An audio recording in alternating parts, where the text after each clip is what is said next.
दिया है चाहे कुछ भी हो जाए माँ, साधु हम साधी उन्हीं के साथ में करेंगे। माँ ने समझाया है बेटी आप पागल हो गई हो, अगर हमें पता होता कि वन में जाकर के इस तरीके से आप पागल हो जाओगे तो हम पानी भरने के लिए तुम्हें नहीं भेजती।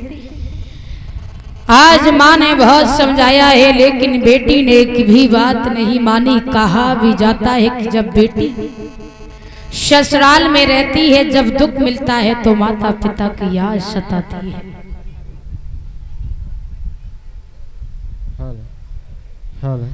तब माँ की याद सताती है, पिता की याद सताती है। कहती है कि आज मेरी माँ होती, मेरे दुख को देखती तो अपने मन में विचार करती हमारी बेटी आज दुख गई है।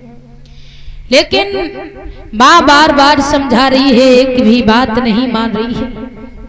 ऐसी बहन की माँ बचपन में खत्म हो गई थी, पिता ने दूसरा विवाह कर लिया था।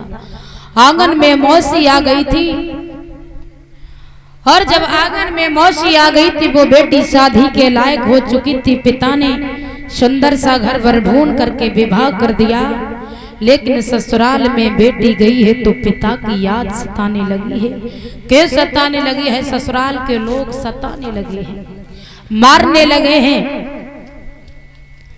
अगर अमीर घर में हम अपनी बहन और बेटियों को कर देते हैं तो ससुराल के लोग इज्जत नहीं करते हैं कि हमारे पास में गरीबी है, ससुराल में हम अपनी बेटी को अच्छे घर में कर देते हैं तो ससुराल के लोग बेटी को सताना प्रारंभ कर देते हैं।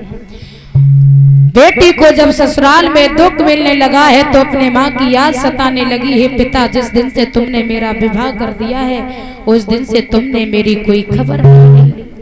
आज बेटी पेन ढूंढती रही, पेन नहीं मिला, कॉपी ढूंढती रही, बेटी को कॉपी नहीं मिली। हाथ से ब्लेड से उंगली काट करके अपने पिता के लिए पत्र लिखा है उसने।